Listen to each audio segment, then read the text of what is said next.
Aujourd'hui, nous parlons politique et même plus précisément de la présidentielle 2022. J'ai avec moi, qui me fait l'honneur de pouvoir l'interviewer, Monsieur Frédéric Poisson. Je vais le laisser se présenter dans quelques instants, mais avant d'y aller, que j'explique brièvement. J'ai contacté les différentes agences des différents candidats, en tout cas ceux qui étaient dans les 10%, donc Monsieur Macron, Madame Pécresse, Madame Le Pen, Monsieur Poisson pour Monsieur Zemmour, comme on va le voir, et Monsieur Mélenchon. Alors n'ayons peur de rien, c'est au culot qu'on fait avancer les choses. En tout cas, l'idée est de la suivante. Les chrétiens ont des questions un peu particulières quand il s'agit de politique et qu'on aimerait poser et que parfois les médias ne posent pas. Donc aujourd'hui, il n'y aura pas de questions de politique extérieure, d'économie, de politique intérieure, parce que c'est pas le but de cette vidéo et que c'est pas mon domaine d'expertise, mais des questions plus spécifiquement religieuses. Donc, j'ai posté une story Insta pour vous demander les questions que vous aimeriez que l'on pose. Je l'ai condensées et je les ai données par écrit aux différentes agences. Alors, je le redis pour que ce soit bien clair. Il ne s'agit pas de faire la promotion d'un candidat. L'Église n'est pas là pour donner son avis, si tant est qu'elle en ait un. Et moi, d'ailleurs, je ne donnerai pas mon avis. D'ailleurs, je suis même pas sûr de connaître le mien. Bon, il s'agit de s'informer et ça, c'est important. Voilà, un bon vote, c'est un vote qui est informé. En tout cas, c'est suffisamment important pour que ça justifie des vidéos, en espérant qu'il y en ait d'autres. Donc, pour l'instant, seul Monsieur Poisson m'a répondu. Je le remercie. J'ai relancé les autres parties 2 fois. On verra bien. Aujourd'hui, on va y aller. Nous nous intéressons plus particulièrement à Monsieur Zemmour, les chrétiens et Zemmour. Alors en 2013, Monsieur Poisson, qui est avec nous, avait été élu président du Parti chrétien-démocrate, qui avait été fondé par Christine Boutin, qui depuis a été renommé VIA, la voix du peuple, en 2020. Et donc pour les candidatures 2022, après avoir annoncé sa candidature, maintenant Monsieur Poisson se retire, a-t-il dit, pour le profit d'Éric Zemmour, dont il est un des porte-parole. Est-ce que j'ai tout bon ? C'est parfait. Alors, parfait. Première question. C'est toujours mieux quand c'est les gens qui se présentent eux-mêmes. Donc, est-ce que vous pouvez vous présenter peut-être un peu plus loin et nous dire pourquoi vous soutenez la candidature de Monsieur Zemmour ?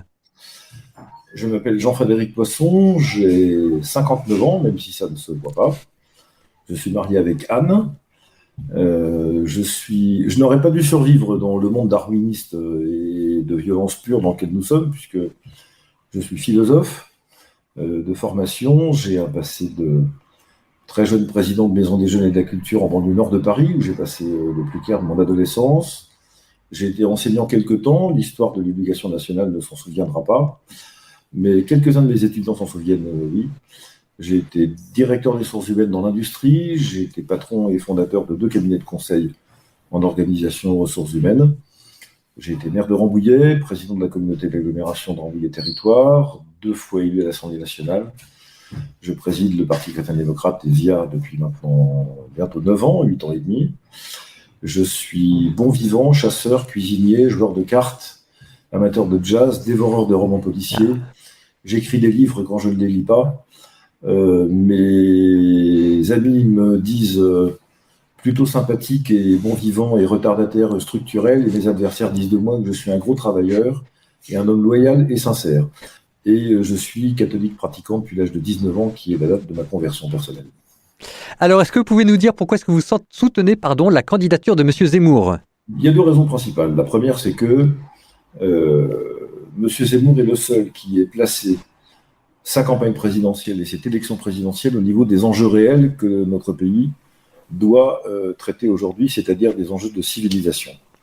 J'ai été extrêmement sensible, et c'est ma fibre et ma conviction personnelle, au fait qu'il est le seul à avoir traité la question de la disparition possible de la France, de sa dilution, et plus généralement de la dépossession que ressentent les Français eux-mêmes par rapport à ce qui a fait jusqu'ici leur mode de vie, leur patrimoine. Leur mode de vie, c'est le système de retraite et de la santé publique. Leur patrimoine, ce sont leurs châteaux, leurs vignobles, leurs entreprises qui s'en vont, la dépossession de leur culture, de leur langue parfois, de leur mode de vie, enfin tout ça est en train de partir. Si nous ne réagissons pas de manière nette, alors tout ça continuera de disparaître et la génération qui vient, ou celle d'après, ne connaîtra plus ce qu'est la France. Or, il faut maintenir la France. Et deuxièmement, j'avais indiqué, en présentant ma candidature moi-même, que s'il se trouvait un candidat qui soit mieux placé que moi pour défendre un projet politique similaire au mien, dans lequel je me retrouverais, au moins dans les lignes principales, alors par souci d'efficacité et dans l'intérêt de tous, je retirais de ma candidature à son profit. Éric Zemmour s'est présenté, il est incontestablement mieux placé que moi, donc j'ai tenu la parole que j'avais engagée, parce que je n'en ai qu'une, donc il faut que je la garde. Et donc, je me suis retiré à son profit. Alors, justement, en parlant de Monsieur Zemmour, on va arriver un peu plus dans les questions religieuses. D'abord, une question personnelle sur Monsieur Zemmour, l'homme, si je puis dire. Quel est le rapport de Monsieur Zemmour à la religion et en particulier à la religion chrétienne? Éric Zemmour est un juif pratiquant. C'est un berbère algérien, il l'a dit, il le répète souvent, donc ça c'est sa naissance. Il est de confession juive, ça lui a été transmis par sa famille et par ses parents. Il dit lui-même qu'il a été, jusqu'à un âge assez avancé de sa vie, capable de lire les textes sacrés de la religion judaïque en hébreu, et donc il a une éducation religieuse assez poussée et très solide. Donc ça, c'est sa foi personnelle. Et par ailleurs, il reconnaît au christianisme la vertu et la puissance extraordinaire d'avoir façonné la France.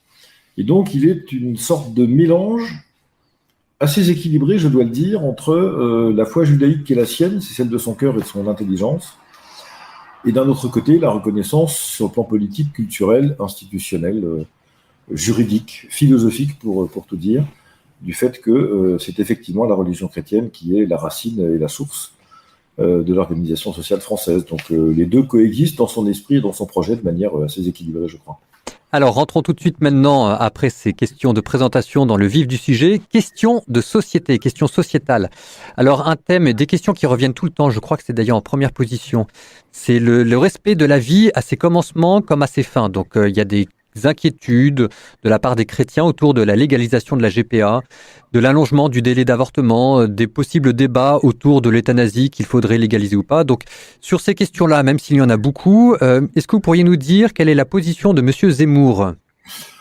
Je n'aurais pas rejoint la candidature d'Éric Zemmour si je n'avais pas eu l'assurance que sur ces sujets, ses positions et les miennes sont alignées. Je veux dire par là que Éric Zemmour a pris position publiquement dans ses ouvrages, dans ses prises de parole à la télévision, dans les réunions publiques qu'il anime depuis le mois de septembre dernier, de manière très claire, sur le fait qu'il était absolument et définitivement opposé à la légalisation des mères porteuses, qu'il abolirait et qu'il abrogerait la loi sur la PMA pour tous, qu'il était absolument opposé à l'avortement et à la loi qu'a fait voter la majorité d'Emmanuel Macron avec le soutien du président de la République sur l'avortement jusqu'au 9e mois de grossesse pour des raisons à caractère social. Vous savez, le Parlement a adopté cette législation il y a un peu plus d'un an. Il est opposé à l'allongement du délai de l'avortement à 14 semaines. Donc sur toutes ces questions, il n'y a pas entre lui et moi un centimètre ou un millimètre d'écart. Et encore une fois, il tient à la fois de sa religion personnelle et de sa foi, mais aussi de sa réflexion sur le corps social, des positions qui sont identiques aux nôtres.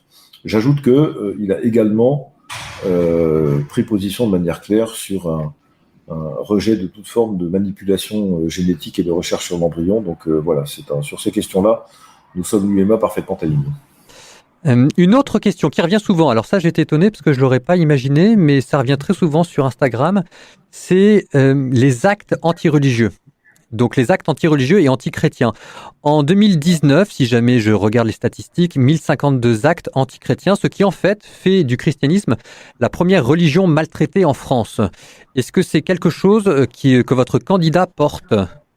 Oui, en règle générale d'ailleurs, il est sensible au maintien de l'ordre public et au respect de l'ordre public. Or, la première caractéristique de ces actes, c'est qu'en plus de le caractère profanatoire la plupart du temps, ils constituent authentiquement des actes de délinquance, donc des atteintes à l'ordre public. Ça n'est absolument pas douteux.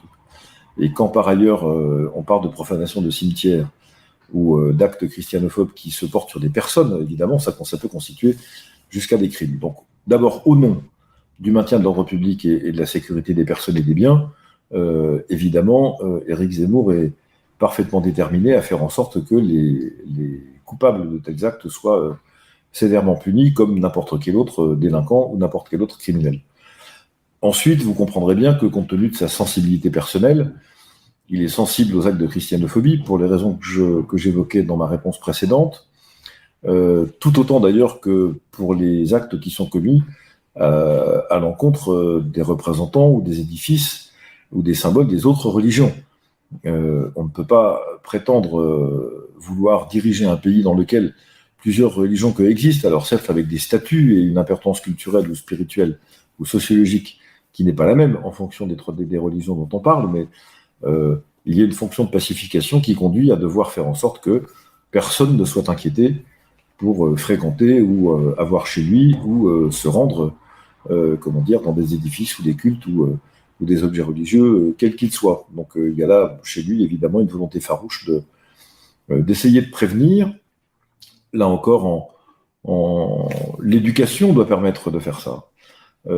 J'avais rendu, il y a une douzaine d'années maintenant, devant le Parlement, un rapport qui s'appelait « Du respect de la mort à la mort du respect ». C'était, à ma connaissance, le premier texte au Parlement qui essayait de s'interroger sur les raisons pour lesquelles de jeunes Français, la plupart du temps ils sont plutôt jeunes, pouvaient s'attaquer avec autant de désinvolture, soit à des tombes, soit à des édifices religieux, soit aux monuments aux morts, puisque les monuments aux morts sont aussi l'objet d'un certain nombre de dégradations, dans un esprit d'ailleurs comparable.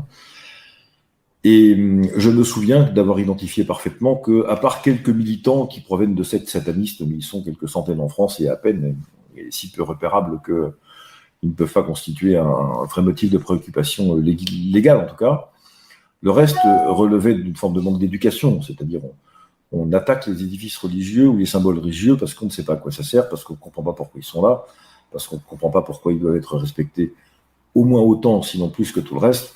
Donc à la fois la politique sécuritaire, à la fois l'importance pour Éric Zemmour du maintien normal de la place de la religion à sa juste proportion dans la vie sociale, plus les efforts qu'il faut faire sur l'éducation devraient permettre à la fois de sanctionner et de prévenir ce genre d'actes.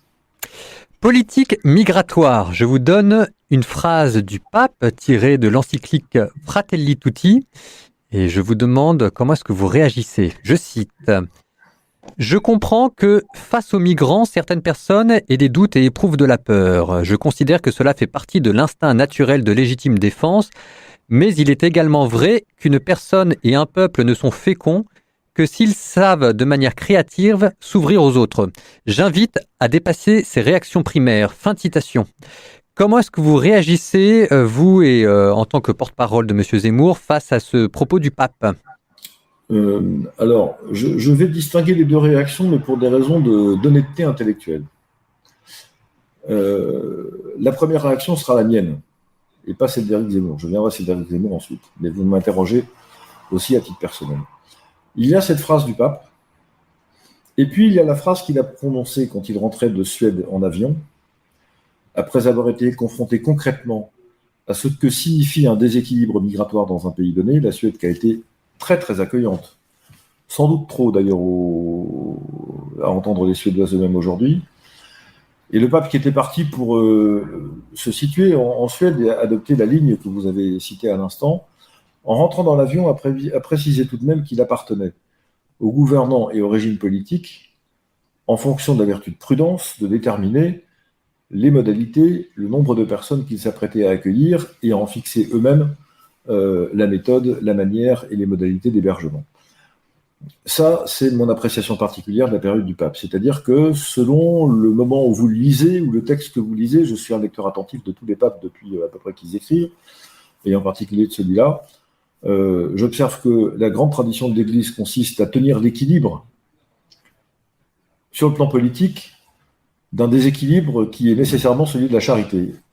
Il n'y a pas d'autre mesure de l'amour que l'amour lui-même, dit-on parfois, ou plutôt la mesure de l'amour, c'est d'aimer sans mesure. Très bien, donc la charité s'applique aussi à ceux qui sont dans le besoin, et à ce titre-là, on doit avoir une attention particulière à ceux qui sont dans le besoin, et la France est un pays riche, elle doit donc faire attention aux populations qui sont dans le besoin. La prudence nous oblige à considérer que il y a des circonstances, et nous y sommes, dans lesquelles il n'est pas possible d'accueillir dans des conditions décentes les personnes qui voudraient venir vivre chez nous. Et ça n'est pas possible pour deux raisons. La première, c'est que nous n'en avons pas les moyens matériels. Et la deuxième, c'est que nous sommes déjà dans une situation de déséquilibre psychologique et culturel qui mettrait en danger ce qu'il reste, le peu qu'il reste d'équilibre social. Je prends un peu de temps, Père, pour répondre à cette question. Oui, oui.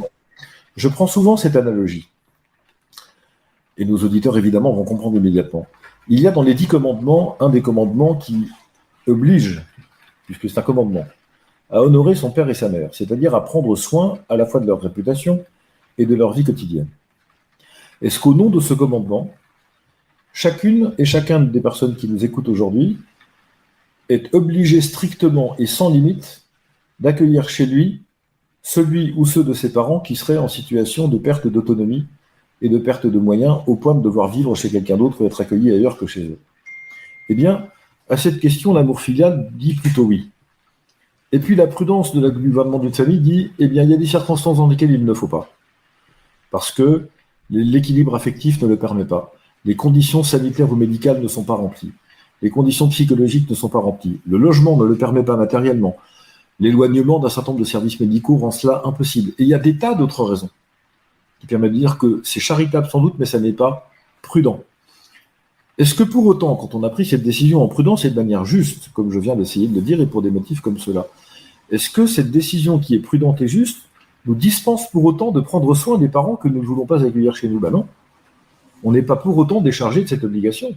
C'est pas parce qu'on n'accueille pas quelqu'un chez soi que le fait de ne pas l'accueillir nous décharge de toute obligation à son égard. Donc je dis, la question n'est pas de savoir si on doit accueillir à tout prix les migrants qui viennent. La réponse est non, on ne doit pas, parce qu'on ne peut pas. Est-ce que pour autant ça nous désoblige à leur égard de toute forme d'action, de charité, de développement, de contribution? À l'évidence, bien sûr que non. Donc en fait, ce qu'il faut, c'est tenir les deux. L'exigence de charité qui nous dit la France est un pays qui a des moyens, qui est très riche, beaucoup plus riche que la plupart des pays d'origine de l'émigration. Donc elle doit venir, elle le fait d'ailleurs quotidiennement et en y consacrant des sommes d'argent considérables et du temps de personnes bénévoles considérables. Donc on doit faire ça. Et parce qu'on fait ça, du coup, il est légitime de considérer que non, on ne peut pas, en tout cas pour le moment, on ne peut pas accueillir davantage de personnes migrantes sur notre sol. J'ajoute pour finir que la plupart de ceux qui viennent sont d'une religion et d'une civilisation qui n'est pas la même que la nôtre, que nous ne sommes pas suffisamment nous-mêmes solides sur nos propres fondamentaux de civilisation pour accueillir tranquillement, sans être fragilisés, des modèles de civilisation et d'organisation sociale qui ne sont pas les nôtres. Et donc, pour toutes ces raisons, je pense qu'il ne faut pas continuer d'accueillir des personnes pour toutes ces raisons. Je dis maintenant quelle est la position d'Éric Zemmour, mais il serait intégralement d'accord avec ce que je viens d'évoquer. Il a pris position sur le fait de mettre un terme de manière nette et totale au phénomène migratoire. Pour cela, il y a évidemment la question du contrôle physique des frontières qui est posée avec les moyens proportionnés de maintien de l'ordre et de surveillance de nos frontières. Et il y a également le fait de rompre avec un système social ou un système d'allocation qui soit incitatif à ce que des personnes qui considèrent qu'elles vivraient mieux en France que dans leur pays d'origine viendraient chez nous parce qu'elles s'étaient éligibles à tout un tas d'aides dont elles ne disposeront plus si M. Zemmour est président de la République. Très bien. Dernière question plus générale. On a fini avec les questions sectorielles. Donc, à nouveau, on élargit le champ. Pourquoi est-ce qu'un chrétien pourrait ou devrait, selon vous, voter pour M. Zemmour, pardon? Alors, il y a une raison de principe et une raison de circonstance. Au moins une de chaque. Il y en a beaucoup plus que ça, mais comme je sais que j'ai un temps réduit pour répondre, je limite ma production, si j'ose dire. La raison de principe, je l'ai dite, mais j'y reviens. Et merci de me donner l'occasion de pouvoir le faire. Nous sommes placés dans cette élection, c'était déjà vrai à l'élection présidentielle précédente. D'ailleurs, c'est ce que j'avais indiqué au moment de la campagne de la primaire, de la droite et du centre où j'étais candidat. Je crois que les enjeux de civilisation n'ont jamais été aussi prononcés qu'à l'occasion de cette élection. On le voit bien, nous avons deux adversaires irréductibles qui veulent en finir avec notre mode de vie parce que ça n'est pas le leur et que ça empêche le développement du leur propre. Le premier, c'est la mondialisation libérale, c'est-à-dire celle qui, au fond, veut faire régner la richesse économique et la production de richesse économique comme le seul horizon du bien commun, ou le seul motif réel, ou le motif supérieur de l'intérêt général ou du bien commun. Ça met en jeu, encore une fois, l'autorité que nous avons sur notre propre patrimoine, qu'il soit culturel ou matériel, sur nos richesses, sur nos entreprises, Ça met en jeu notre modèle social à la française, avec la protection des retraites, de l'assurance maladie, un certain nombre de choses que nous avons conquises au fil du temps et auxquelles nous sommes attachés, et qui est en train de plier sous simplement les exigences de rentabilité que l'argent nous impose, et la circulation de la mondialisation nous impose. Et donc cette civilisation, elle porte d'une certaine manière un remède, sinon un antidote, à cette volonté de l'argent roi et de la richesse comme seul horizon du bien commun. Et puis il y a la question de l'islam conquérant. J'ai publié à titre personnel, M. Zemmour l'a fait aussi, plusieurs ouvrages sur ces questions. Il a pris position très récemment encore sur le fait qu'on ne pouvait pas accepter en France, non pas la présence des musulmans, ce qui n'a pas de sens. Il y a des musulmans en France depuis des décennies, voire des siècles, c'est pas ça le sujet. Mais le fait que, au nom de la liberté religieuse, des personnes qui ne sont pas issues de notre civilisation veuillent nous imposer notre mode de vie. Ce sont les menus dans les cantines, les horaires réservés dans les piscines. Ce sont des quartiers entiers maintenant qui, de par la faiblesse de l'État, sont soumis au régime de la charia ou quelque chose d'équivalent. Ça, nous, Français, nous ne pouvons pas l'accepter. Nous voulons, moi le premier, vivre en paix avec les musulmans qui veulent pratiquer tranquillement leur foi. Nous ne pouvons pas accepter que des gens, quelle que soit leur foi et quelle que soit leur culture, nous imposent un mode de vie qui n'est pas le nôtre. C'est aussi simple que ça. Donc ces deux adversaires, le libéralisme de l'argent roi d'un côté, l'islam conquérant de l'autre côté, nous obligent à nous reposer des questions sur les fondements de notre organisation sociale, sur ce dans quoi ils s'enracinent, sur ceux de qui nous les avons hérités et ceux à qui nous devons les transmettre. Et si nous ne rattachons pas notre vie sociale aux fondamentaux qui ont nourri notre civilisation et notre pays, eh bien alors, petit à petit, nous serons mangés par les deux à la fois. Donc l'enjeu principal de cette élection présidentielle, c'est un enjeu de civilisation. Et c'est, je crois, il y en a pas d'autres au fond. Le reste, Verlaine dirait, le reste c'est de la littérature. C'est pas tout à fait vrai.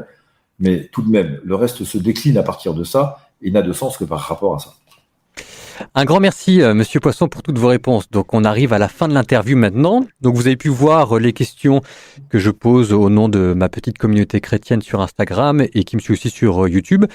Vous avez pu voir aussi, vous qui nous regardez, que je n'ai pas voulu réagir, que je suis pas là pour donner mon avis, ni pour faire la promotion de qui que ce soit, qu'on a contacté les autres mouvances en espérant qu'elles nous répondent, parce que les questions que je vous ai posées, Monsieur Poisson, sont importantes pour nous, et c'est bien qu'on puisse avoir l'avis des candidats ou de leur porte-parole. Voilà, c'est très important pour la présidentielle et pour un vote éclairé.